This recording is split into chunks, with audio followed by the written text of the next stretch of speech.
Hey, good afternoon, ladies and gentlemen. John Sacklerson, I'm the Chief Operating Officer over at Marine Corps University Foundation. And since one of the Donald Bren chairs that the Marine Corps University Foundation funds is presenting this lecture today, they've asked me to come over and do the introduction for Dr. Valeriano. Regret I wasn't here when Dr. Young presented last month on China and their small role in the Middle East. Understand, I mean, we got it up on the website now. If anybody was not able to see that, it's up on the Marine Corps University Foundation's website. Great presentation last month. And what Bren is going to talk about is carrying on with what the Middle East Studies program has started in this lecture series, is taking a look at those world powers and what they're trying to do in the Middle East, what some of their actions are, what counteractions they're hoping to get, the relationship with other world powers in the Middle East, what they're looking for the outcomes for both them and for the on the world stage out there. Brandon comes to us this year as a Donald Bren Chair of Armed Politics in the university. Came to us from Cardiff University in Wales, and in conjunction with University of Glasgow in Scotland. A little break in there. So he got here, has been on the road since he got here. Well-published scholar, working with one of our former Bren chairs on a book that should be out next year. So a lot of focus on Russia, a lot of current focus on the cyber world, and trying to blend those two together now. He's going to give you an introduction and what his thoughts on Russia's role in Syria and what they want to do specifically there, and what they're looking at doing in the world scene within Syria and the broader picture of the Middle East. So with that, Brandon, I turn it over to you. All right, thank you. I hope you're expecting a Welsh accent. I cannot do a Welsh accent. I think I've been in Wales for a total of 2 weeks in my life, even though I've been employed by them for almost a year now. So, but I've been here for quite a bit, and I'm also really tired. The Cubs took a lot out of me. I went to Chicago twice in between giving other talks.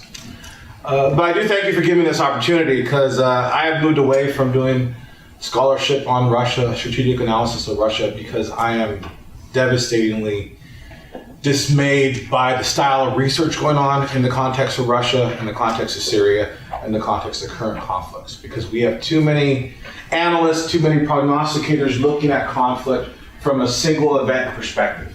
They don't look at it from a grand total, grand strategic perspective. They don't look at it in the context at which these events happen. And that's what I strive for in the research I do in cybersecurity. That's what I strive for in the research I do on conflict studies. And that's what I'm going to do here, to kind of look at the context of Russia's engagement in Syria, which I call doubling down on failure. Because if you look at it in this context, they continue to make repeated mistakes over and over again and have little option but to double down over and over again and end up in a worse off situation than when they started.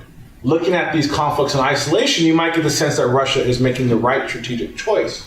But looking at it in the context, in the grander strategic perspective, you see that Russia and Putin have little option but to continue down this path, which generally will likely lead them to a long-term quagmire and a devastating situation that already is compounded by their poor domestic situation. One of the things we do need to talk about is there is this modern challenge we have to deal with the decline of war. And I'm not sure how kind of up to date you guys are on this sort of strategic analysis that we've been doing in international relations, but the general assumption is that the data shows that there has been a long-term decline in warfare between states, and that we have seen a paradoxical or a assumed or a likely rise in conflict within states.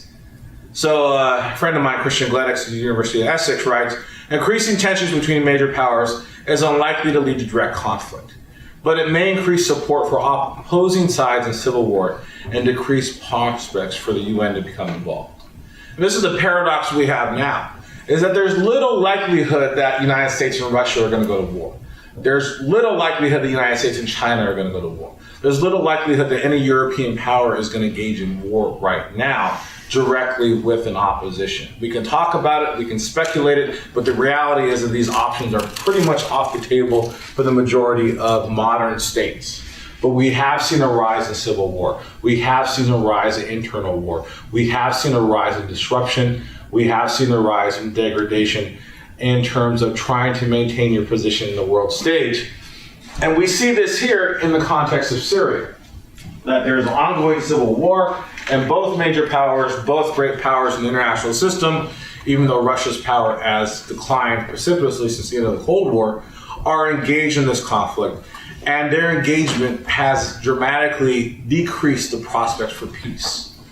And it harms Syria, it harms the region, and it's a problem for stability in the Middle East. But we first have to try and seek to understand what explains Russia's strategy and what will be the outcome.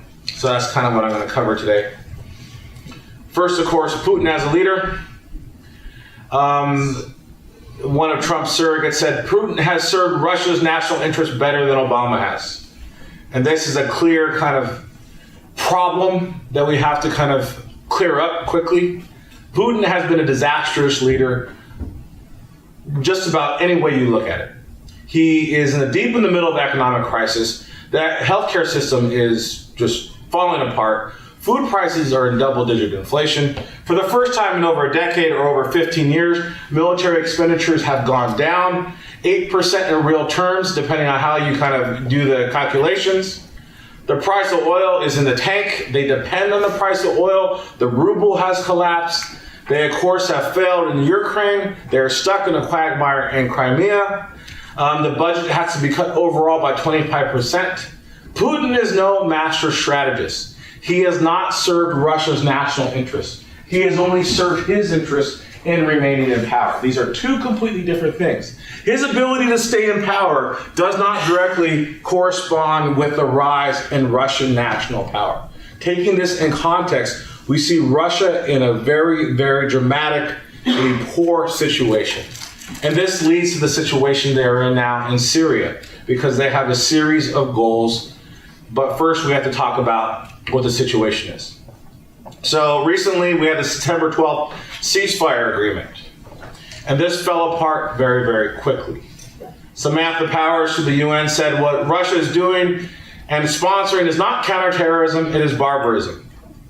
John Kerry said Syria did not make the agreement, Russia did it for them. So the agreement was done on arrival by September 19th. And this is something we have concluded since then, is that Syria and Iran had no desire to engage in a ceasefire. That they were dragged along by Russia, and once Russia had a pretext of an attack by the US coalition on Syrian forces, they gave up on the ceasefire, which they never expected to come along so quickly. And this is something that Russia has not necessarily been able to understand, that America's desire is to stay away from this conflict, to make any agreement that they can, to hope that Russia will stick to it.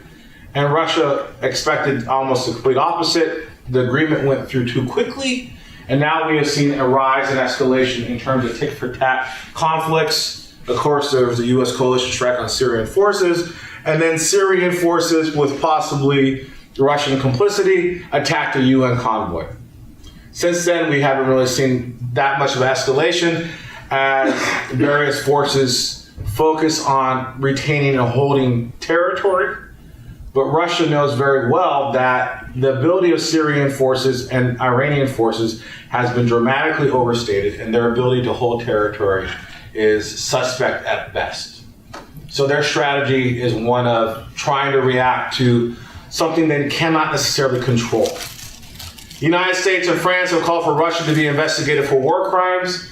Russia responds by pulling out of nuclear accords, which is another reason why we need to look at this in a grander context, because what Russia does to respond to certain operations often happens off the battlefield in Syria. So they moved completely away, and they moved towards removing themselves from international accords, including nuclear accords, which are very important to the West. What does Russia want? Well, first off, they want respect.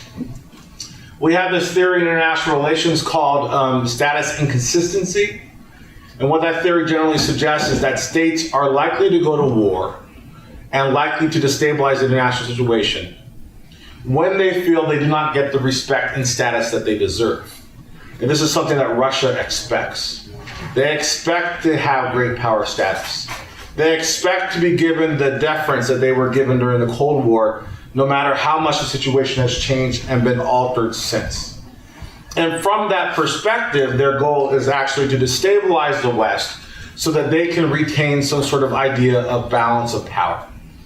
But this is a myth, this is a problem. There was never a balance of power in the Cold War. In hindsight, we know the West was dramatically overpowering the Russians. We know that the situation was never as stable as we thought it might be. But the idea for Russia right now is to retain this idea of great power status and to destabilize the West, which is what comes into play when Russia plays games with the US election, or Russia plays games at information warfare. They do this to weaken the opposition in order to promote their status. And they do this in order to gain leverage and influence, especially in their sphere of influence, which is now very, very limited. Their sphere of influence only directly is related to places where they've had a role to play in the past, which is why Syria becomes so important. Because they have had a long-term relationship with Syria. Of course, they've had a long-term relationship with Ukraine. Of course, they've had a long-term relationship with Estonia, with Georgia, with Abkhazia, with other sorts of states in the region. This is where they engage the majority of their conflict behavior. They try and retain leverage and influence where they've had it before because they feel like it's slipping away. But the other thing we have to talk about is what we call diversionary theory, or wag the dog theory. This is the idea that Russia is acting to distract from its internal economic problems. And this is something that's dramatically changed Russia. And this is something that we have to give Putin credit for, because his popularity is dramatically higher within Russia, despite the fact that their economy is falling apart. And this is because of their politics of distraction. Putin is a master of that. But it doesn't mean that his state is any better off for their behavior. The other thing is that Russia is seeking experience, that they've been outclassed in many of the conflicts they've engaged in, Crimea, Chechnya. There are other examples, but the great problem they have is they're falling dramatically behind in warfare. And this is particularly too in their leverage of new weapons. They of course have, I don't even want to try and pronounce the name. They have their carrier there, which, as you can tell, is steam powered. This could be a huge problem for them because they have put this into the Middle East. They have put it into play in Syria. The problem is they have so few pilots that it's not necessarily any use in the battlefield, and that it cannot be serviced in the Middle East. So if it does break down, they're going to have to figure out how to tow it back to Europe somehow, and that will be an embarrassment. But they need that experience. They need to engage these newer weapons they developed. And you'll see the news talk about these new weapons like they're great new advances. But in reality, these weapons are Persian Gulf weapons that are greatly behind whatever the West has. Not even talking about America, but even Europe. So they do need that experience. They do need that capability. But what they can actually leverage on the battlefield is quite often overstated. Public opinion is also interesting here. In September 2015, 69% of Russians opposed direct military help to Syria, while in October, 72% of Russians supported the bombing campaign. So you've seen a dramatic change and a shift in Russian public opinion. The question, though, is why? And the two theories put forward is that, one, Russia is good at information warfare, it's good at propaganda, it's good at changing minds. The other theory is that the population holds no stable views, therefore they can be changed quite quickly, they're quite malleable. These are the two theories. Trying to figure out which one actually is right or correct is problematic, though, because Levadia, whatever, however you pronounce it, the big polling organization in Russia was told to register as a foreign agent. So getting data on what the Russian population feels and what they believe can be challenging given that Poles are problematic to the Russian state. But this is where they are now, that they have shifted quite completely towards supporting Syria. But then the question is this stable? So we've down here, this is from Levada. This is a Google Translate, so that's why it says Novia in October. But you see there's not much of a change. It's about stable. I mean, there's a decline in terms of total positive views from 21% to 16%, but I wouldn't think that would be statistically significant. So we would say since 2015, November at least, that the viewpoints have been stable in support, or at least tepidly in support of Russia's engagement in Syria. So Putin has the support of the Russian people. They don't necessarily disagree with him. 20% do, but that is generally kind of stable for a lot of people, for a lot of countries in terms of combat operations. In terms of not having an opinion, you have 23%. So this seems to be increasing, but once again, it's probably not statistically stable. So why is Russia engaged in Syria? Because it can. Because no one is giving any opposition to Putin. No one is against this. They're kind of just following along with the operation as it is. Does Russia have a plan? Not really. You know, the easiest way to explain what's going on is the enemy of my enemy is my friend. And if Syria and Assad is the enemy of the West, then he becomes a friend of Putin. And that's just basically what has happened. That's the situation he's engaged in. It's not a situation he wants. Putin does not exactly want to partner with Assad because he cannot control Assad, nor can he control Iran, which he has been trying to do recently also. So he's showing himself to be quite often a failure strategically. Russian President Vladimir Putin may fancy himself a master strategist, but in Syria is making a mistake that will come back to haunt him and Russia for a long time to come. This is the idea that this will be a quagmire, this will be a long-term problem. Assad recently, in the face of interview questionnaires, was asked, how can he sleep when children are being killed? He laughed to that question. That's what the news media reported. I would like to see a video of that, but that's what they reported him saying. He also said he's staying in power to 2021.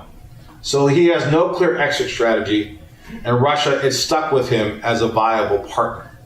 Whether or not he's a viable partner is a question for them to figure out, and they're finding more and more that when they try and get him to do things, when they try and get him to behave, they often fail.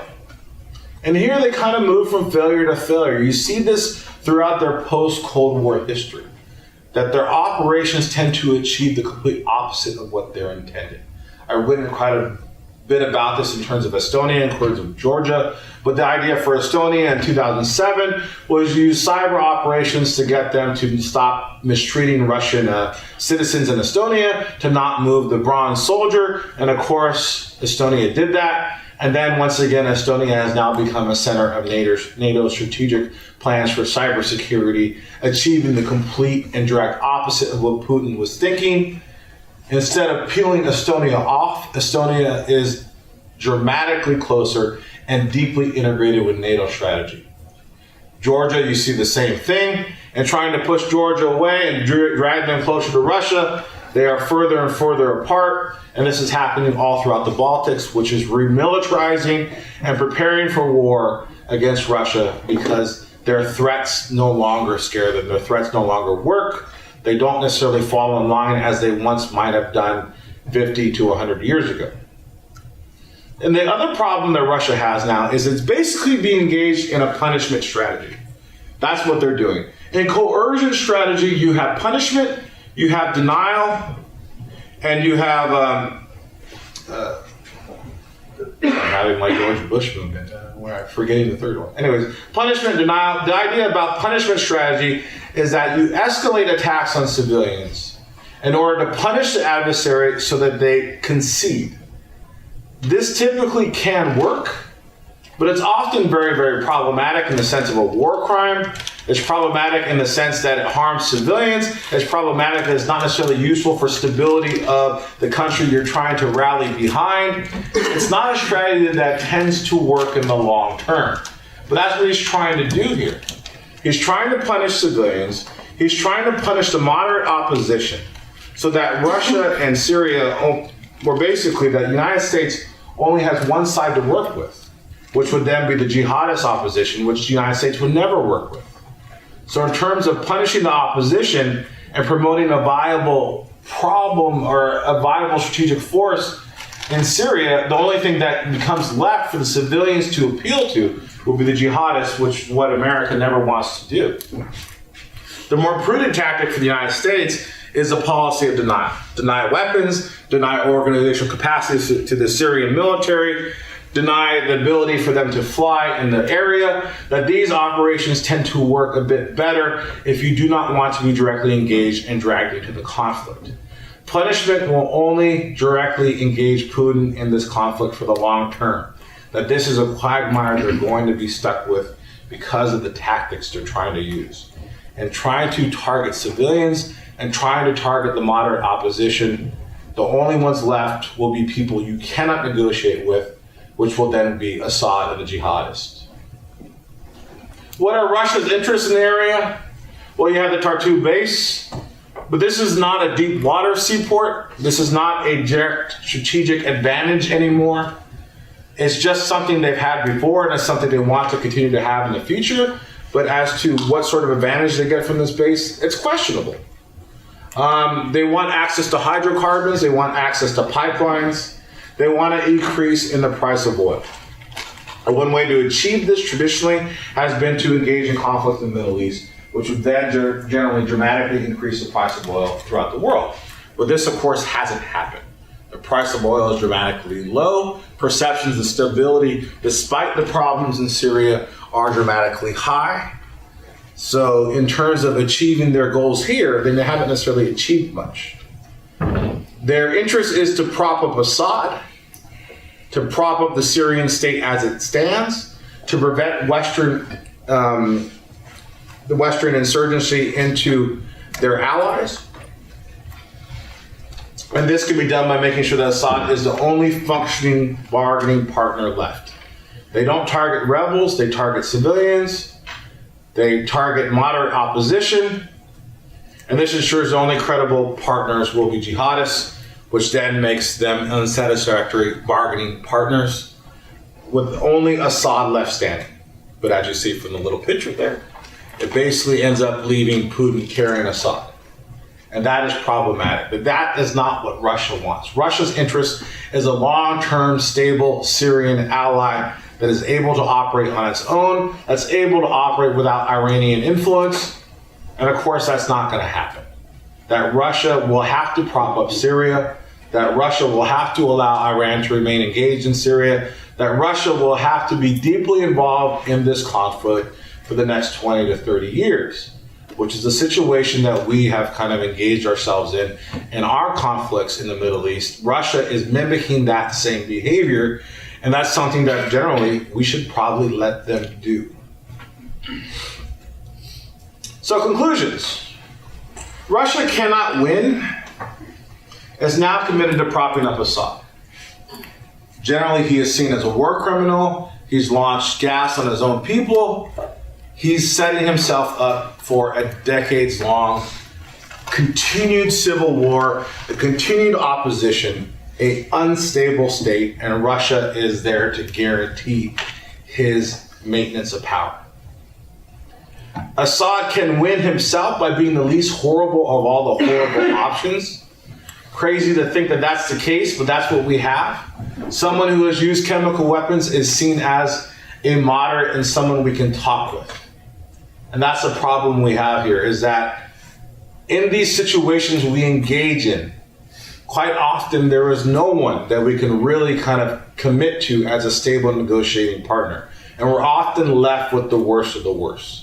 Same thing happened in Iraq, same thing happened in Afghanistan, and the same thing is happening here. This is the problem when you engage in war in these societies. They don't have institutions that have experience with creating a long-term stable democracy.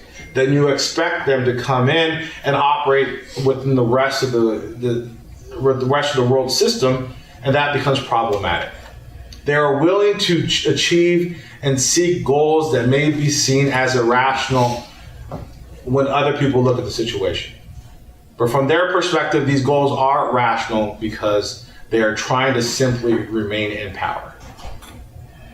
Russia's out of money. Continued conflict only continues to worsen relations with Europe.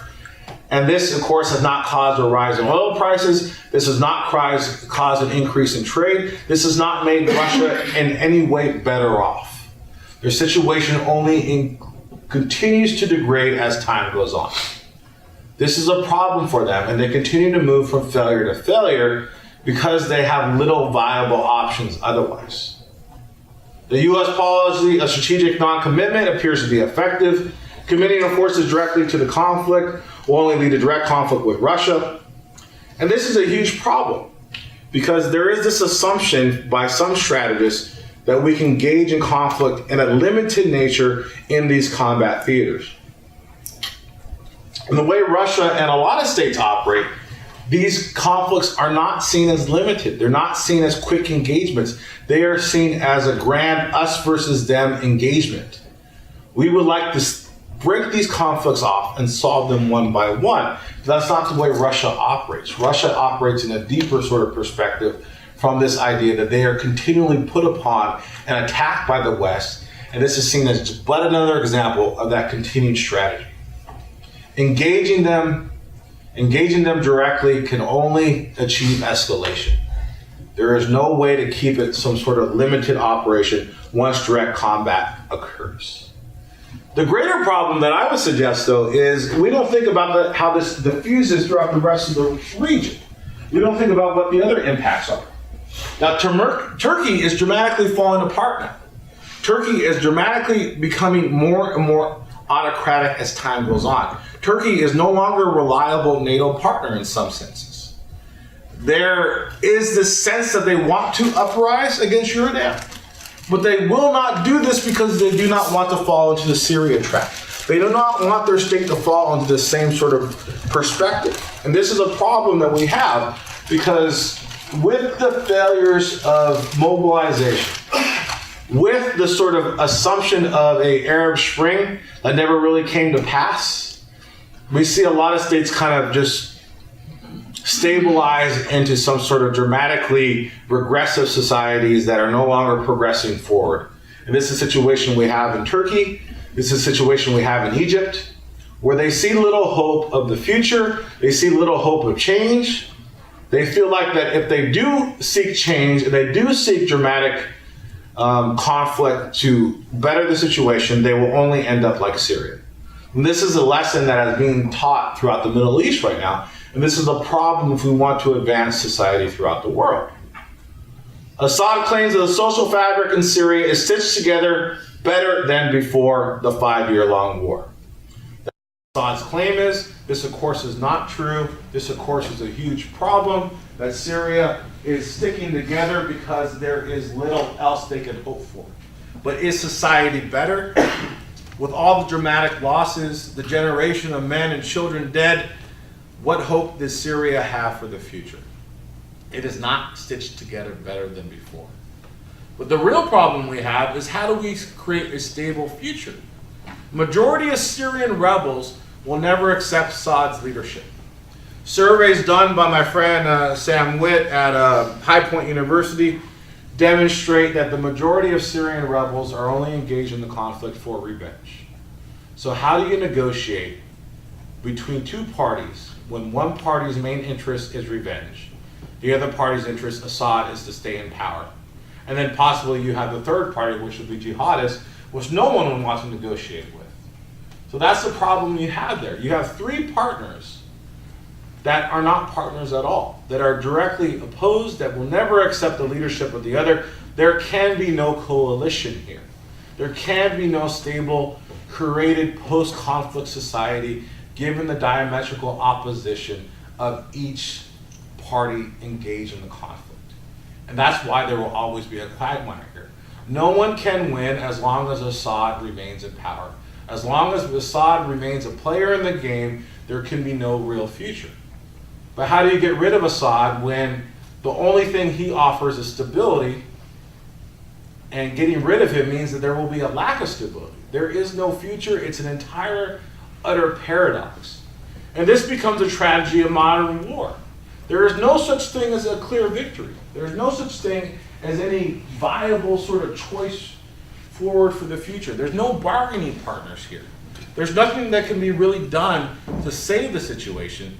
And the problem we have here is, this is another survey done by Levada. Do you fear the current deterioration of relations with Russia and the West over Syria can escalate into a third world war?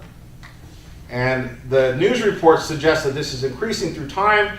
I don't necessarily see it, but there are, a plurality, I guess, would suggest that there are concerns that these conflicts will escalate into a third world war.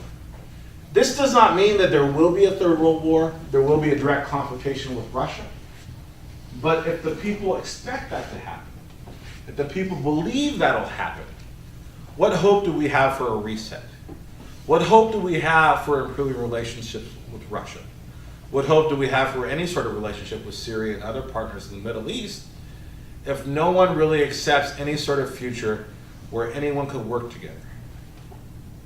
Now, I did not think about how negative the tone would come at the end. Something I'm seeing now. I wish I could leave you with a message of hope. Sometimes I have puppies at the end of my talks, but I didn't think that'd be appropriate today. I feel like it probably is appropriate today, but I don't know. The Cubs won. The Cubs won. I guess anything can happen. So, peace and tranquility in the Middle East for 108 years. I guess. I don't know. Yeah. Okay. So. Yeah. So, do you feel that there is no one within the groups of rebels in Syria that is standing out as a potential leader for the country? The problem is that if they do stand out, then Russia will target them because it doesn't help Russia, basically. So as long as Russia's engaged, any partner that we seek to kind of build up, they're going to build right back down. So that's the kind of paradox we have. We would have to get them to find a partner that they like and we like that's not Assad. Who that would be, I have no idea. Is that possible? That's for you and intelligence and other people to figure out, but that's the paradox we have here. Yeah?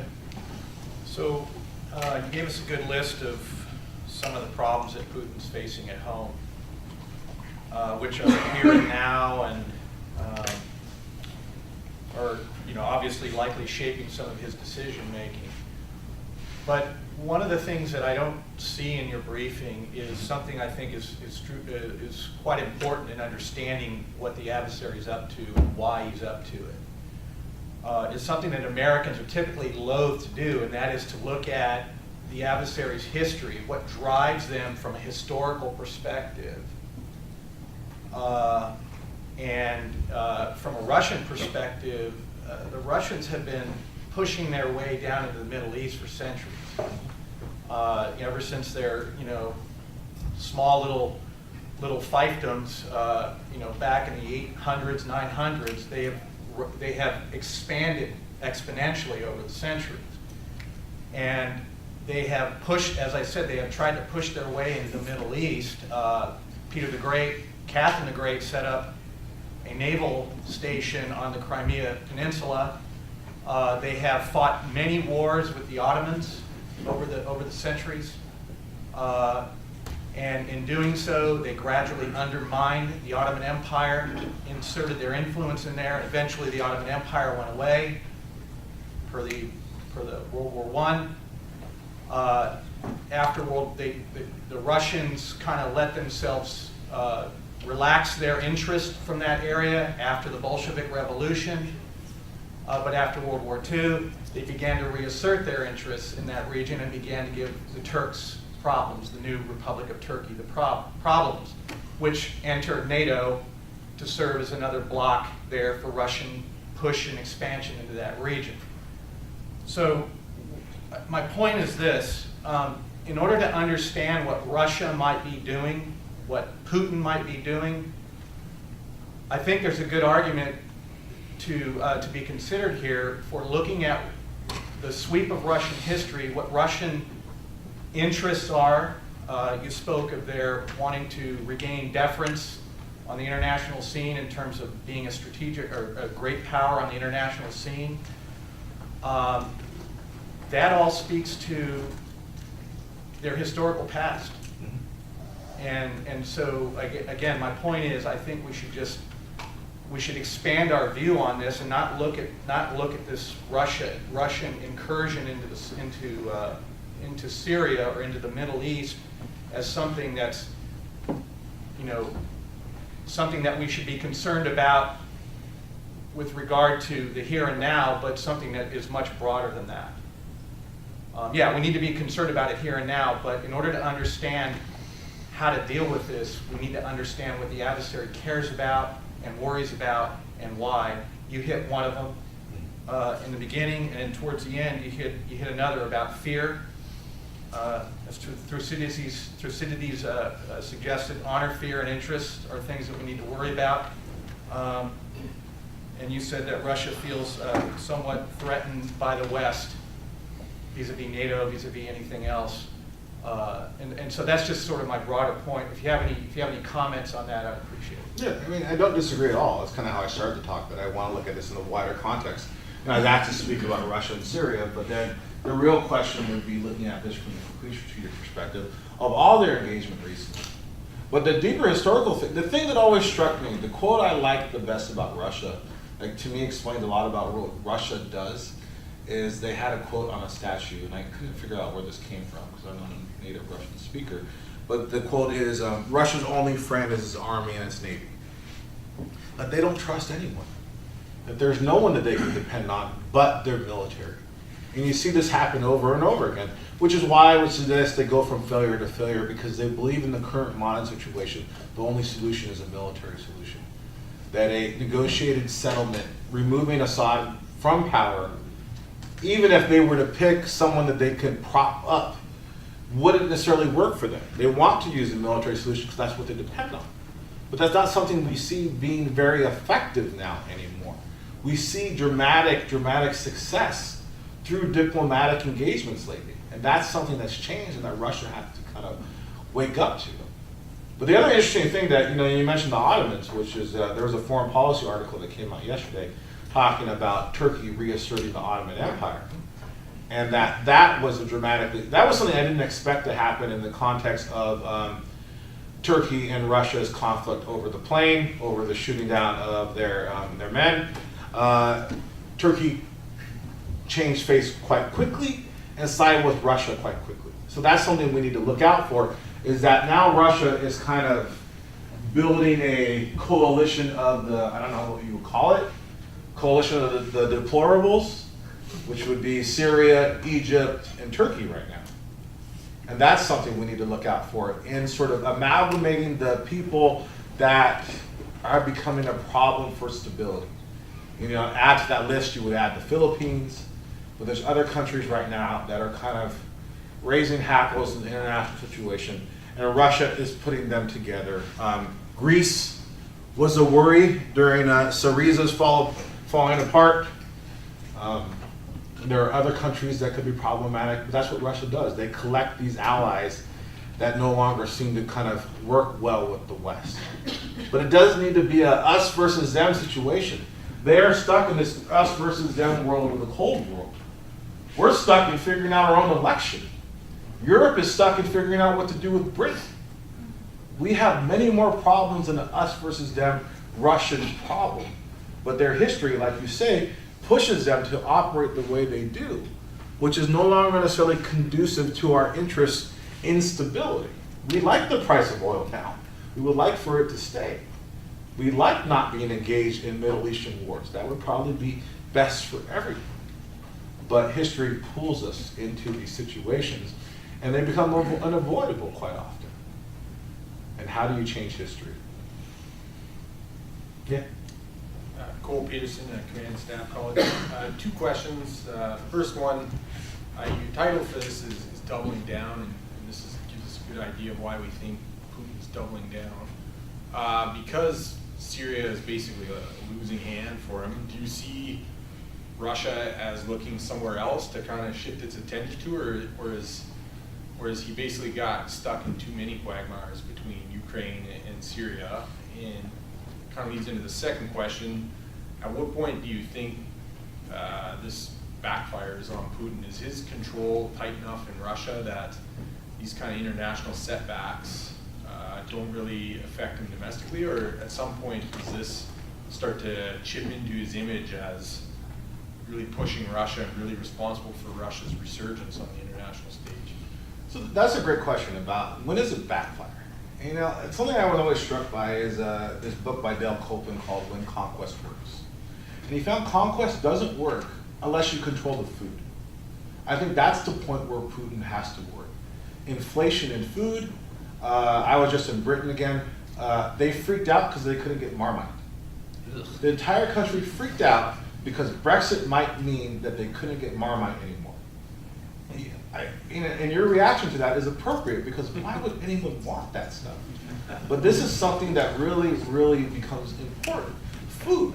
These kind of indicators can be very, very prevalent in figuring out when there might be a shift. And that's something I would look towards because Putin has remained remarkably stable despite all the dramatic declines that he's had to deal with. And why? Because he's able to change and influence the public. Maybe because the public doesn't have a strong opinion, I'm not sure. I would love to see research on that, but that becomes a problem when they don't like research by foreigners, basically. That's not a question they're necessarily engaged in because the answers will not help them if they're domestic academics. Now, the question about what next, I was trying to figure that out about a year ago. I thought maybe Armenia and Azerbaijan, that was heating up. And nothing's really happened. I haven't really seen much about that lately. It might be the US election is distracting our news cycle, which I think is very, very clear. But I don't see what's next right now. And that's the thing. That's what's kind of the scariest part for Russia, I would think is, you know, there's no new next risk place to go. There's no new territory to go now because all the places that they've already destabilized are kind of stuck being destabilized. I think if anything, you would see them go back to Ukraine.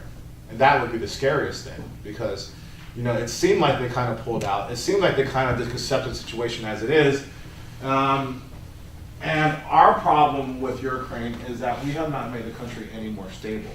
That in our kind of quest to find anyone to work with, corruption still reigns rampant in that country. So no one's better off than they were 2 years ago. So I could guess a resumption of conflict there. But then that's not something Russia's necessarily really ever done. You never really see them go back to a failure. They double down, and they pull out and they go somewhere else. What about Chechnya? Yeah, but that was the different president, I would think. You know, that's one thing. So it was Yeltsin But you versus said Putin. Russia, you can say. Yeah, sure. There's always a counterfactual that proves a statement wrong. It's the sort of the grand sweep kind of becomes a problem here. I don't really know. I don't know what's next. Like I said, I thought it'd be Azerbaijan or Armenia. Nope. To me, it might seem to be Ukraine. It might be something we don't even predict. I would worry more about Russia combining with Turkey to destabilize something, to go after the Kurds in the region, something like that. Yeah? So Brendan, at the beginning of your presentation, you talked about how the likelihood of conflict, likelihood of war has gone down, but the likelihood of civil war and civil conflict has gone up. Well, there's a third factor or dimension that you have to address as well, which is great power countries or nation states using their national power to accomplish their political goals without necessarily going to conflict, using whatever force or means they can to bring about political objectives. What's wrong with the argument that Russia's objectives in the Middle East was simply to have a greater say in that region, and they were simply filling a vacuum, which you address. You say, yeah, but limiting your conclusions about what Russia's after to that point. And yeah, they recognize that there's all kinds of discord and all kinds of conflict, that they can't accomplish everything they want. But Putin gets what he wants essentially by having Russia be at the table, which 10 years ago you probably couldn't say that, right? So Russia's back in the Middle East, having a say and carving out a political space within the Middle East.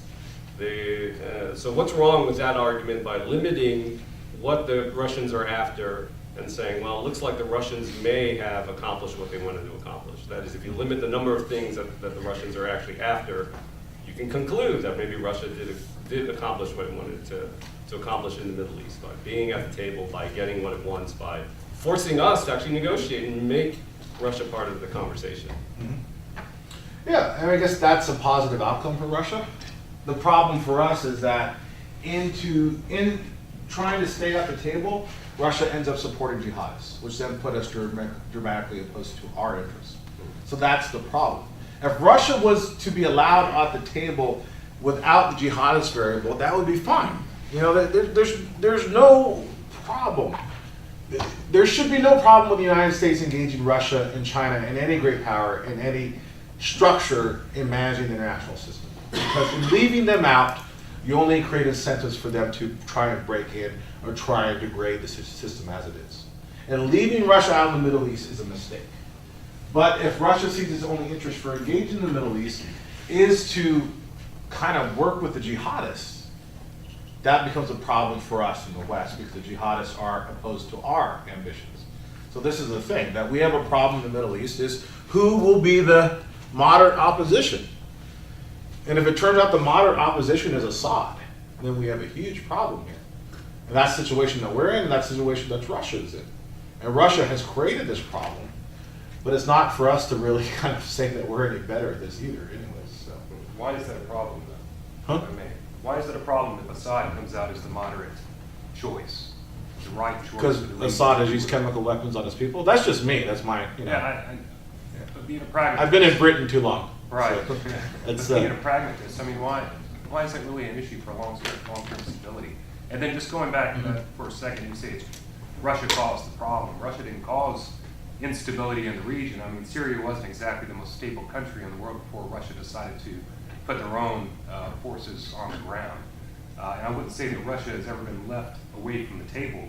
When you have a dominant seat, a permanent seat on the Security Council, you've got a say in what's being done, in the region. So I would be careful. I'm not saying I'm pro-Russian at all. I know it's not the McCarthy years anymore, but still, it's their price. It's their fault as much as it's our fault for what's occurring right now on the ground in Syria, as well as in Iraq. And then at the same time, if you could, when you keep saying low price of oil, that's what we would love. But wouldn't the United States also love the very high price of gas, natural gas? Not to take it back to kind of Europe and the situation there between Russia and European countries. But it seems to me that today Russia and Putin would rather light up Europe with gas than bombs.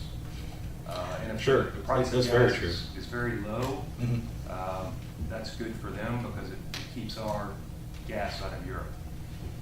Yeah, no, that's a very great outcome for Russia. I wouldn't say Russia started the problem. I would just say that Russia has made it worse.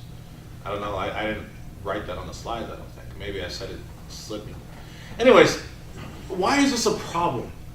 The thing we don't necessarily understand now is that a lot of conflict and a lot of instability is created by immigration and refugees. That's the real issue we have here, is the pushing and forced migration that's caused by these conflict scenarios that ends up kind of reverberating all throughout the region.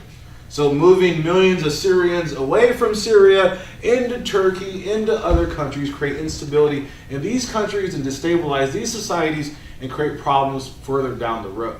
I think this is the modern challenge we have to deal with a conflict, is that the reverberations will reoccur for the next 50 years because of how we've upset societies. There have been wars that have been started by migration periods. My favorite's the football war between El Salvador and Honduras. It ended in 6 days because they ran out of bullets. But that war started because of migration and instability within Honduras after too many El Salvadorians came in.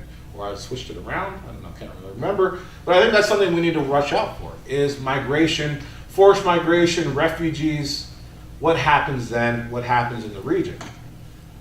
You can look at it like maybe it's a positive.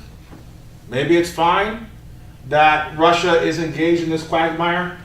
But I think in the end, the only viable great power we have left, besides possibly China, is America and the West. And we're going to have to deal with these situations and allow these situations to get out of control and burn and burn and burn will only create a deeper problem for the rest of the world as time goes on. That's just my feeling.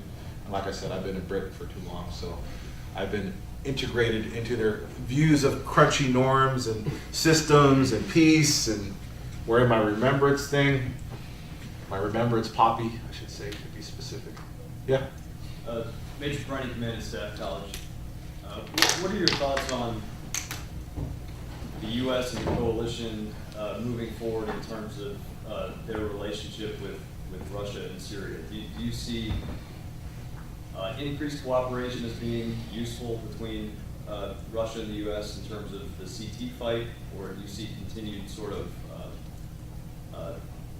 benign neglect between the two in Syria? What are your thoughts on U.S. or coalition cooperation with Russia? So the problem is, how can we partner with someone whose interests are directly opposed to ours? That's the real problem. Their interest is in maintaining Assad in the power. Our interest is in to support a moderate opposition, which then leads them to support jihadists, which of course we can't do. So how can we trust a partner where, if you look at it from a formal game, some sort of economic game theory idea, you cannot find stable equilibrium? That's the problem. Anything that we do, Russia will probably kind of use to their advantage. And is that a situation we want to be in, where we become a pawn to Russian strategy to keep Assad in power? That's a question we need to think about. But what are our goals here? And how can we ever achieve any sort of stability when the goals of the opposition can't really be can't really be lined up in any kind of viable way where both sides get a win-win? There's no win-win here. There's no kind of outcome where both sides walks away from the table and says, well, great, we're glad we all did this. I don't see a future here because of the situation we've set ourselves up in. So negative, God. Yeah. My name is Mike Marcel with the Center for Culture and Language here. And I focus on Russia, so I appreciate you giving this brief. I speak Russian, so I read the papers quite a bit and travel and work there. One, or maybe two sort of issues like the domestic situation there that I'd ask you to sort of expand on or defend, but you can draw false conclusions maybe. One is the assessment of the ruble, because the ruble had collapsed, which, if we look at the numbers, I think the exchange rate of the dollar is maybe 60 to 1 or 63 to 1, which is at best sort of a 40% drop off its pre-Ukraine exchange rate. I think it's appreciated 16% in the past year against the dollar. I think their inflation is at like 6.5 at the moment, which is reasonable. So their central bank has done a fairly good job of managing a really bad situation they put themselves in strategically. So maybe you can talk about that a bit. And then secondly, the use of the word quagmire in relation to Ukraine, but specifically you say Crimea. It's, most Russians feel that was relatively costless, if you will, in terms of blood and treasure. Now, again, strategically, the long-term structural weaknesses of the economy and sanctions are problematic, but I think you'd have a hard time sort of convincing folks in Russia and objectively it's a quagmire. So can you maybe define the word quagmire? I use the word quagmire to kind of mean something they're stuck in, not necessarily something that cost them a lot.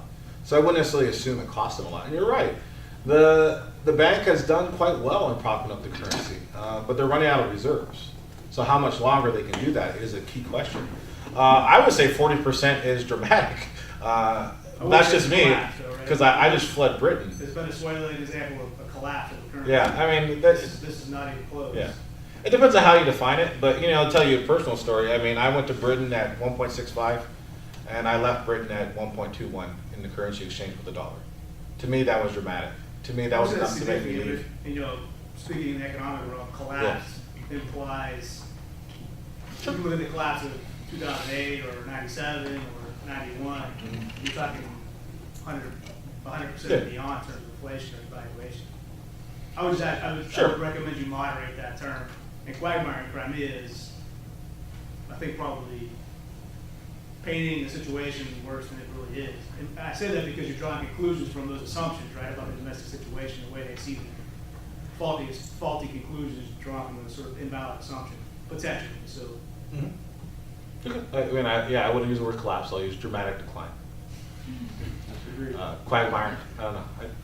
I didn't think that term was that loaded, but you find in a lot of discussions like this, every term is loaded. So now I have quagmire to precision in those words, because quagmire applies a variety of things, particularly military folks. In the case of Crimea in specific, folks who don't understand that part of the world, it's simply not, right? Eastern Ukraine is in conflict at the moment. They've limited their exposure significantly. But you can say that they've created some instability that they'll suffer for eventually. They're not particularly good at, as you say, Putin sort of establishing what his long-term strategic interests are. But in Crimea, it's orderly. They're not in conflict there. They have control of it. It's effectively been annexed and has been integrated economically into Russia to some extent, no less than Abkhazia or South Ossetia. So, how's Crimea doing economically, though? It's not recent, but I knew somebody with pretty close ties there a few years ago. So the economy really went in the toilet, particularly the tourism industry, having a hard time getting food in. So I don't know. I'm dated, but how's Crimea doing today? All that is true. It's doing poorly. You don't want to be Abkhazia or South Ossetia or Crimea in that respect. The Russians are not particularly good at creating prosperity in these places they sort of have grabbed onto. So it's not doing well, and I think that's why we would say, the professor said that it's not in the long-term interest of anybody in the region, to include Russia. Well, it's going to be difficult for them to sustain it. I mean, Crimea was doing poor economically under Ukraine, but they at least had a land bridge. So I don't know. Maybe it's going to be a quagmire. I mean, great. They wanted the Russians to come in, but did the Russians calculate well what they bought? It goes back to the interest and what they're trying to achieve there. For domestically, as you pointed out, it was a big boost for Putin. That's considered a long-term sort of historical grievance that they have. It boosted his popularity. But Abkhazia has been under sort of Russian control, if you will, for well over 25 years. It's not a pleasant place to live. They don't do well economically, but they pulled off an Olympics just outside of it recently, and it's not good. I mean, we I think would wish prosperity and stability to people in Abkhazia. But the idea is, the question is, what do you predict? Is it imminent collapse, or the word quagmire, or these words are sort of loaded with portent that I think maybe is, expecting too much drama out of a situation that's more likely to stagnate than anything else. I think we can be clear that 2025 for vacation, Damascus and Donetsk are off the list. In terms of Putin and Russia creating a grand sort of new Russian alliance, any sort of grand sort of Russian future viability, it's greatly questioned, and that's the real problem, is that Putin keeps doing things to maintain power. And his ability to maintain power within Russia is stable. But the instability he creates throughout the rest of the world will be something we have to deal with for the next 50 to 100 years. And that's the thing we need to worry about, is how do we kind of avoid these problems and avoid these situations. And I don't know, I haven't looked too far back, but I think that's something we need to look at. Did we draw a red line too quickly? Were we actually prepared to enforce that red line? I think it was clear that we weren't. But in our distraction, other problems, or other issues, which I would include cyber and other kind of things that we talk about, we have neglected the key problems in the international situation, and Syria being one of them right now. Yeah. That brings to mind the question that I had. You mentioned non-engagement or perhaps further engagement as the proper strategy, but yet that plays into Putin's hand, because I do agree he wants a seat at the table. He wants to be recognized, and by not countering at least some of that, we allow that. So there should be a price to pay for what Putin is doing. Maybe there's not direct engagement, but there are other ways that we can engage in. Should we not be pursuing many of those? We just seem to be letting him have free rein and do what he wants to do. Well, I would say that you let him do this because he doesn't come out any better. But the other thing too is that in the eyes of many he does, though. I would argue that he has the status that he wants now. But, I'm curious how we perceived historically. I don't think too well. But the other thing is, if we engage, are we not playing into his hands? And that's the thing we need to think about this man, who he is, what his goals are. And in some ways, pulling us in is exactly what he wants to do. But we can do it without direct engagement. Sure, that's what I would We hope can- for. Yeah, yeah, we can make it hard on him, and hard, and we should, but we're not. Yeah. So that, I'm sorry, that perspective you have, Doctor, with are we playing into his hands? Do you think that perspective is still kind of Cold War-ish as well? You mentioned earlier that Russia is still kind of living in the Cold War, but I think even with the entire discussion we've had here and with our own news cycle and everything else we've written and read about over the past several years, it still has a very Cold War-ish tint to our lens that we ourselves in the United States want to get back, or we feel comfortable in that mindset or in that, aggressive manner of East versus West, and Russia being the big red bear that we have to work against. But Mike, if we start working more closely with them, if we have a certain détente, a new Yalta conference or something, right? New Potsdam conference, and we come together and say, okay, we can work together to provide stability and balance to these regions, wherever they may be, Syria, Yemen, wherever else. Why would that be negative and kind of a sense of playing into his hands? Not to be pejorative to what you said. I think that's a great question. I think the problem is that Putin and a lot of the population still is in this Cold War mindset. For us to move beyond that, we need to have a partner that we can engage that isn't in that mindset. That's the problem, that Putin was trained as a KGB guy. That's what he wants sometimes, and we fall into these traps. Now, for us to move forward, for us to be a reset, I don't see that possible until Putin is gone. But then I don't see Putin going anytime soon. But you also think that we are still in a Cold War mindset as well? Because most of the people making decisions, and many of the academics that are writing, sans everyone in this room, of course, grew up in the Cold War. Doesn't that provide some type of bias to how you're viewing Russia today? Sure. It's a huge endogeneity problem. As you say, everyone making these decisions, everyone who has these opinions grew up in these eras, and it's not exactly helpful. Douglas Streisand on the command and staff faculty, and I think that the comments that the gentleman behind me made are really an answer to the statement that you made, that we underestimate enormously the continuity between Russia and the Soviet Union, the extent to which Soviet communism was Russian and Soviet foreign policy reflected Russian foreign policy. So I don't think that saying that Putin is in a Cold War mindset makes much sense. I think that Putin is in a Russian mindset. I would also say that although yes, I grew up during the Cold War, but if you look at American policy towards Russia since the end of the Cold War, you do not see that desire for continuity of competition. Yes, the George Herbert Walker Bush administration wanted to continue to deal with the Soviet Union, with Russia, with the rest of the former Soviet states through Moscow.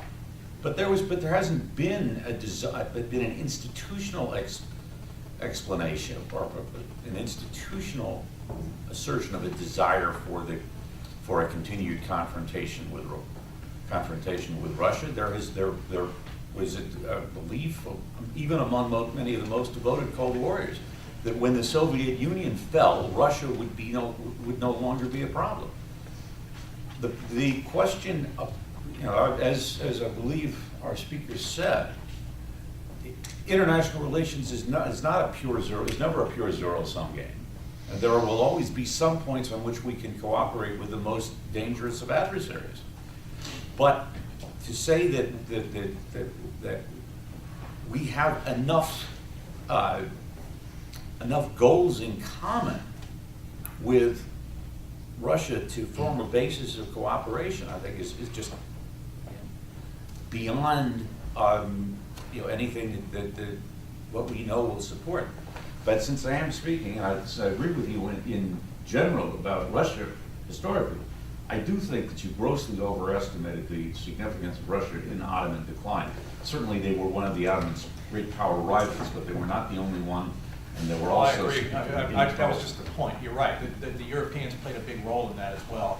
But I completely agree with you with regard to Soviet policy comporting well with what the Russian Empire had done. All you got to do is read George Kennan's long telegram. You can go on the internet and read that, which he wrote from Moscow in 1946, giving 30 years after the Bolshevik Revolution, giving a broad sweep of what Soviet goals were, and they comported a lot with Russian Empire from a Russian Empire worldview. And then go ahead and read his Mr. X telegram, his Mr. X letter in Foreign Policy that was published in 1947. But yeah, I agree with you. Yes, the Europeans had a big role in the decline of the Ottoman Empire. To include the Ottomans having a big role in the decline of the Ottoman Empire. I think we all agree that we could blame the Europeans, maybe. Sir, I'm Major Todo, Command and Staff College. I have a short comment regarding Crimea, and the question for you. Regarding Crimea, so far all the analysis that came from that area, I'm from Romanian Armed Forces, so I'm in southeastern part of Europe. All the analyses are saying that Crimea having a hard time because they are not relying on Russia, but they are 100% relying on Ukraine. Why is that? Because all the gas, fresh water, and electricity comes from Ukraine. There is no link with Russia so far, and they started to pay for those. And Russia, they're just using a couple of ships, a couple of vessels to supply or to transport some goods to Crimea. And the question for you, sir, is related to the Russian leadership. What do you think if they're trying to build a Mediterranean Sea fleet there and use it to deter the Aegis ashore systems in Mediterranean Sea and southeastern Europe, or they're just using it transitory for supporting their missions in Syria, knowing that they have right now a Navy base tied to Syria that can use. What do you think about that? Yeah, I think, well, the key thing is that Russia has very few power options left, and gas is the main one. So getting influence through pipelines is about all they have left. So that's the leverage that they will use. But as to how effective that'll be, that becomes a problem in the world market because there are a lot of different points of delivery. So having some sort of dependency and making these countries dependent can be problematic, and it can be unsustainable given how things can be delivered quite quickly now. So that's the challenge that Russia has to deal with. And how they overcome that challenge, I don't know. I don't see them having a good hand to play at all, ever, really, in the near future. And that's the situation we're in now. So then if they have no clear, decent hand to play, what they keep doing is doubling down on very, very bad hands from a poker stance. And that's a situation no country wants to be in, but that's the situation that Russia's in. And if we react poorly to these bad hands, then we end up draining our own money and our own treasure on our own lives. And that's something we need to be very cognizant of, if that they're not necessarily doing things that we need to react to. Yeah? Canada. Just going back to your crystal ball.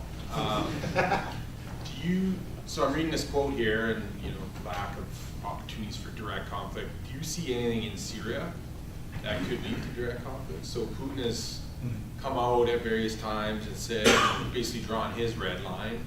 Will he enforce his? Is there anything in here that could kind of get out of control, or is nothing in Syria really got Russia that invested that they would consider that kind of action?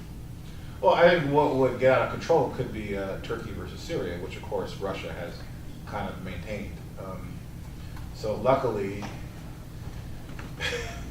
it's kind of a weird situation that we're in where the agreement that Russia and Turkey recently kind of came together on can squash any sort of conflagration that could be built.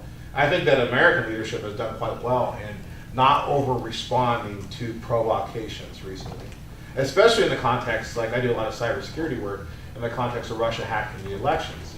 A lot of people assume there would be a dramatic cyber response, but of course what we did is we took Assange's internet away, and we took Russia Today's money away, and then they hacked into the chief of staff of Putin, and that's all they did. They didn't escalate. Proportionality is the key, and that requires good leadership. Will we continue to have good leadership? I don't know. But that's just something that, that we kind of always look in terms of how we respond and not going too far overboard. And we've done a great job so far, after some mistakes in the early 2000s, but how far we can go in the future. Yeah. I had a question about, talking about Putin is looking mostly domestically for a lot of exterior actions. And I know he did a tap dance with Medvedev about, he had to be out of power for a while for whatever specific auspices of the Constitution, and then obviously he's come back in power. Is there a hard point coming up where he's got another election where he might look to do something big to take attention away domestically and then, help his election move forward? Is there a time frame like that coming up, or does he have the same thing where he has 1 or 2 terms again? When's he up again? 18, 20. We have 2018 to deal with, so. Kind of a follow-up question is, I know that with the sanctions, they've lost a lot of technology transfer, and I know that's hurting their military upgrades, but is that having, other than food, is there a problem within domestically in access to some forms of modern technology from the sanctions?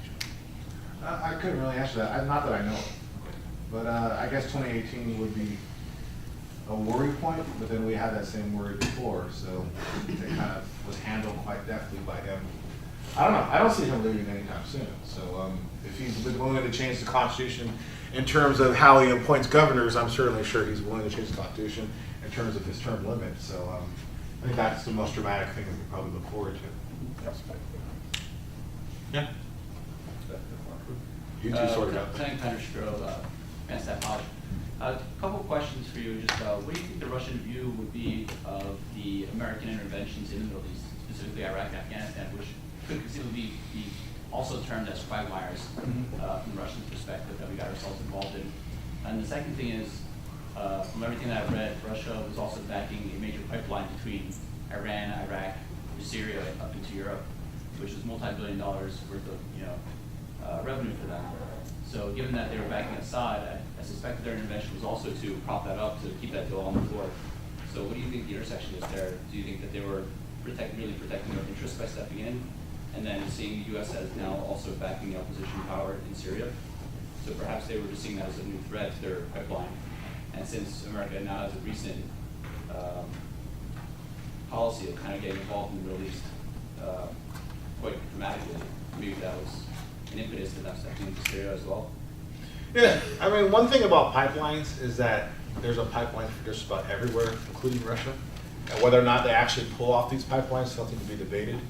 But I think one of the most recent things about the agreement with China and Russia, a lot of people said that that was a very poor agreement for China because they would never actually achieve that pipeline, and they're going to be stuck sinking money into this problem.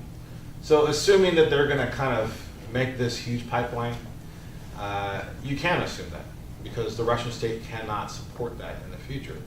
So yeah, they were going with someone that they knew they can work with who would support them, but in terms of these grand strategic ambitions of making this pipeline or making this weapon system, Russia's ability to achieve these things has been compromised dramatically.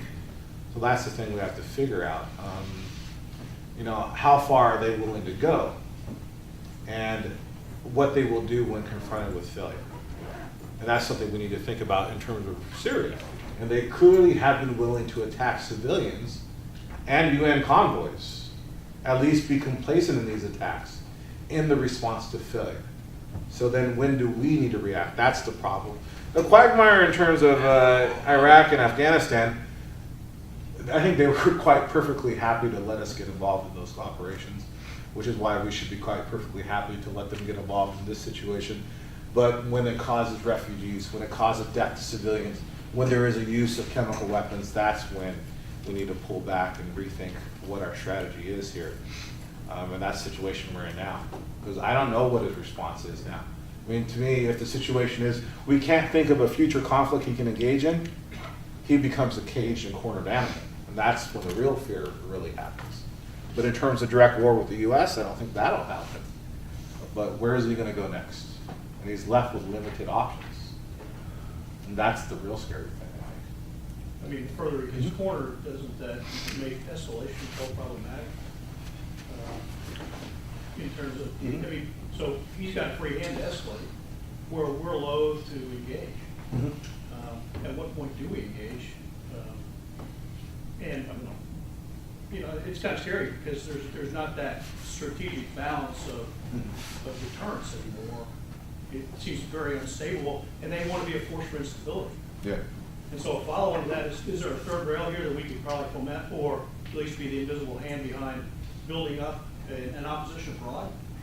You know, Gary Kasparov, some of the intelligentsia that's probably, maybe the brain drain that's come out of Russia, or are they just too scared because they might think it'd be drinking plutonium the next day?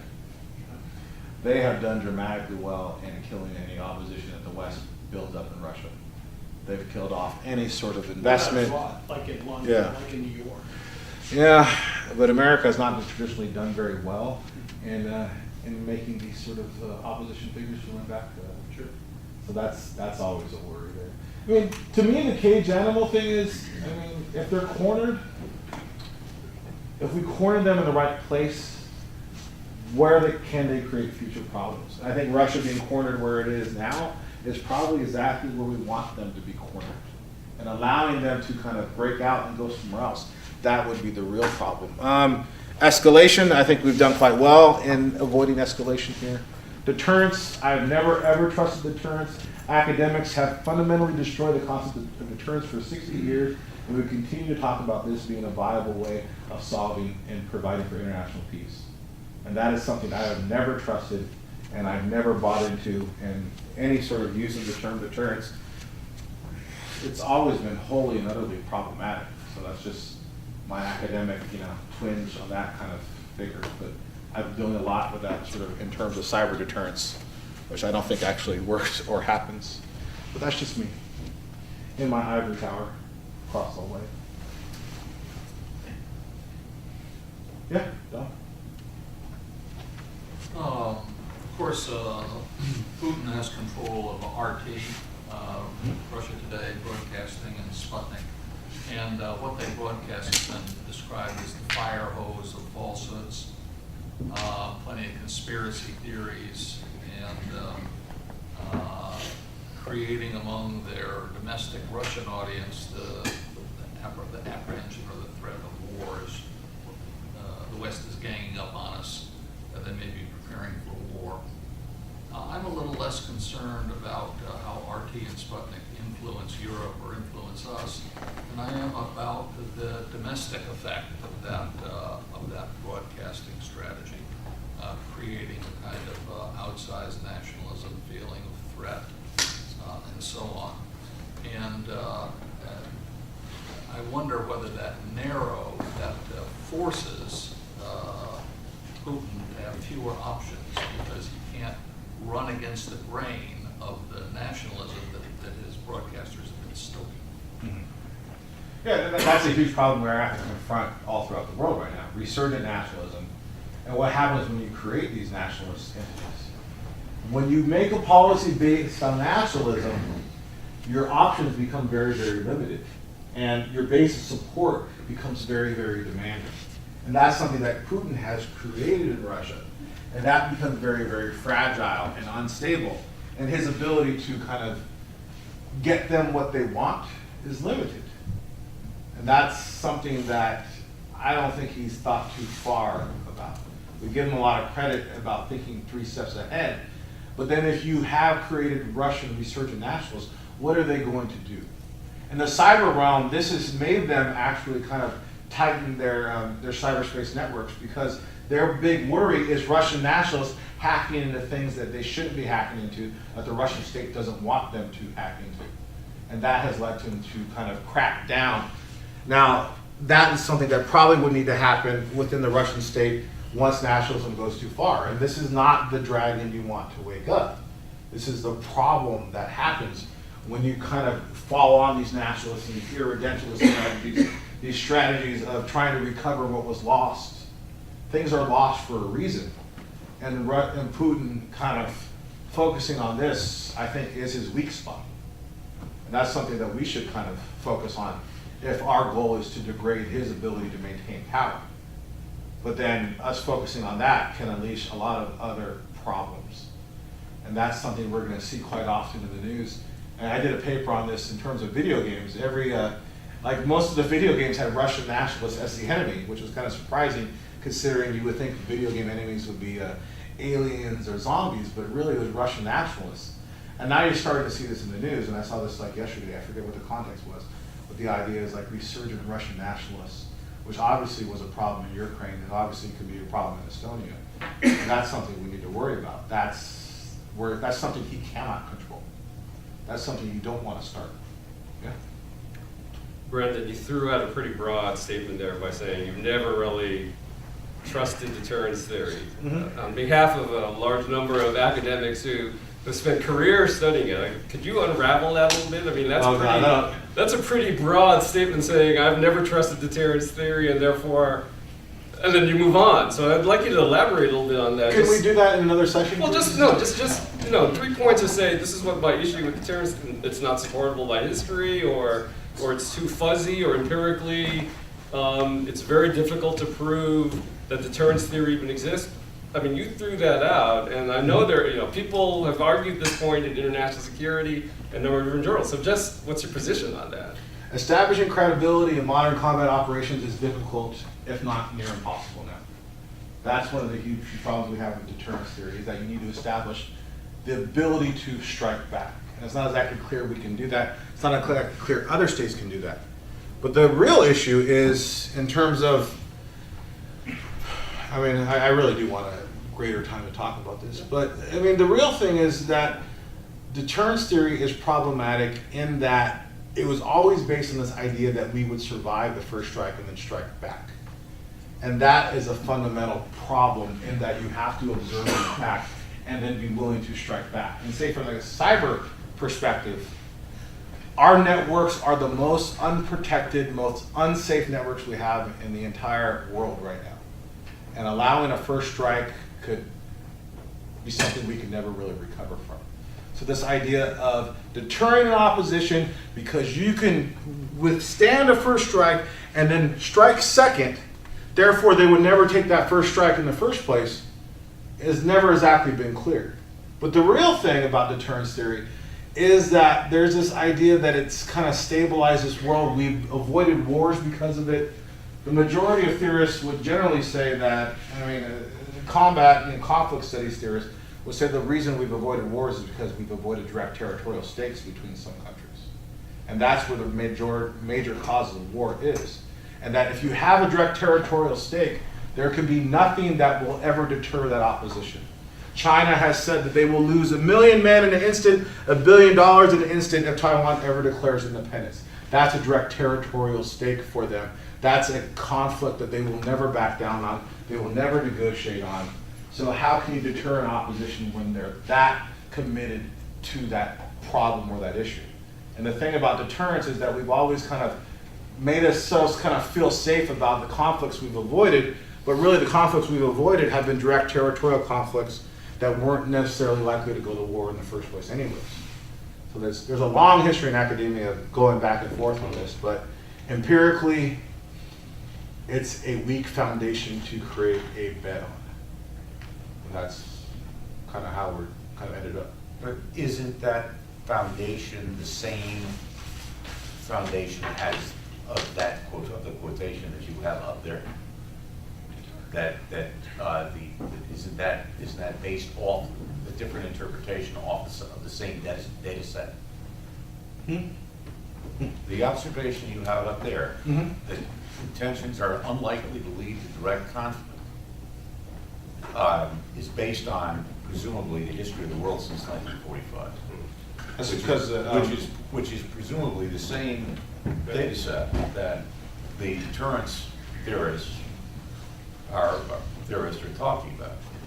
I would connect it to the decline of territorial stakes and the rise of democracies. As democracies are established, they have less territorial stakes between countries, and therefore there are less future problem spots we have.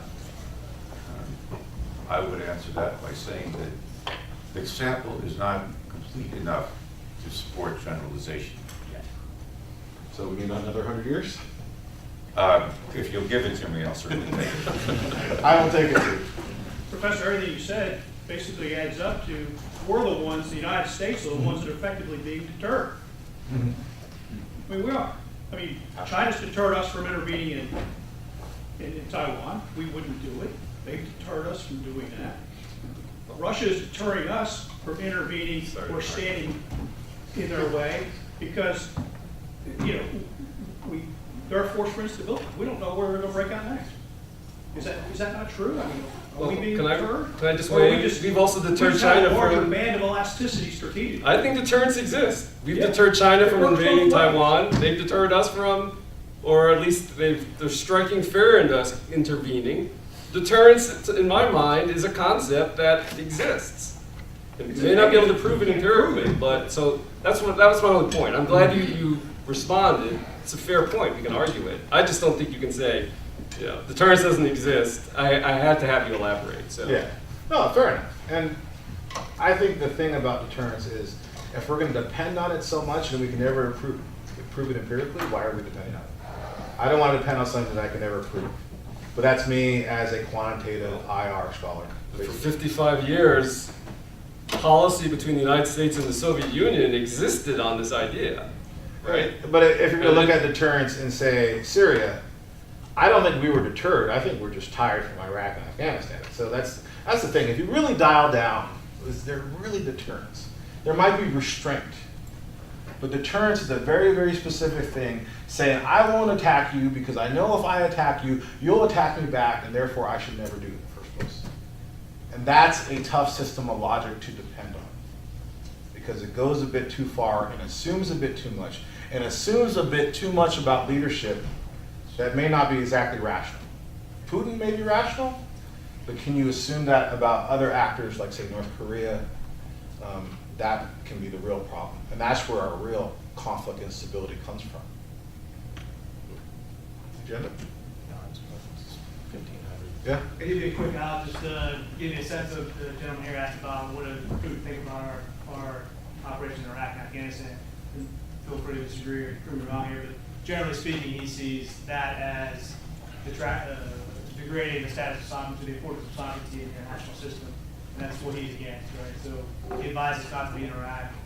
He advises not to be in Libya. He sees those two things as failures contributed to instability that have been bad for Russia as well.